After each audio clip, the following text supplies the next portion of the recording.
Il était une fois une louve née avec un souffle ample, avec un hurlement capable de faire frémir la forêt entière. Mais cette louve est née en cage. Au départ, la cage n'était pas faite de barreaux, c'était des phrases comme « Tais-toi, tu prends trop de place, on t'entend trop, fais moins de bruit ». À chaque phrase, un fil invisible se posait autour de son corps. À chaque regard agacé, un de plus. Alors la louve a fait ce que font les louveteaux pour survivre. Elle a coupé son souffle.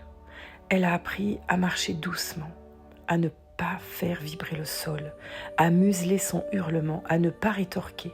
Sa gorge s'est serrée, sa voix s'est faite petite.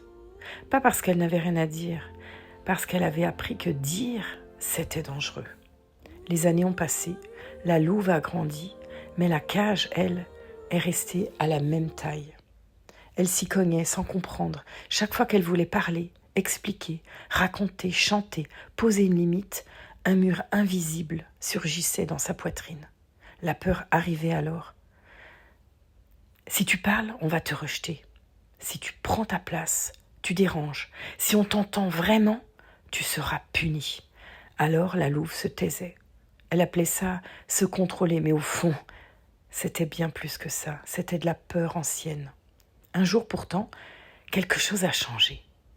Pas un événement spectaculaire, non, juste une vibration. Un soir, la louve a senti son ventre trembler.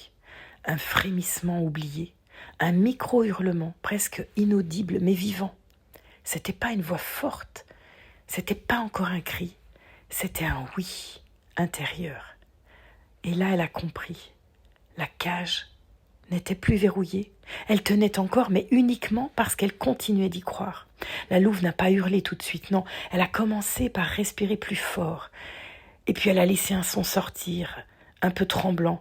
Et puis elle a dit une phrase vraie, un peu maladroite, mais pas pour occuper 1 centimètre de plus de son territoire. À chaque vibration de sa voix, un barreau se fissurait. Parce que la voix, ce n'est pas juste du son, c'est un acte de présence. Un message au monde qui dit « J'existe, je suis là, j'ai le droit, je m'autorise ». Et puis un jour, seule dans sa forêt intérieure, la louve a hurlé. Pas pour attaquer, pas pour dominer, mais pour se rappeler qui elle est.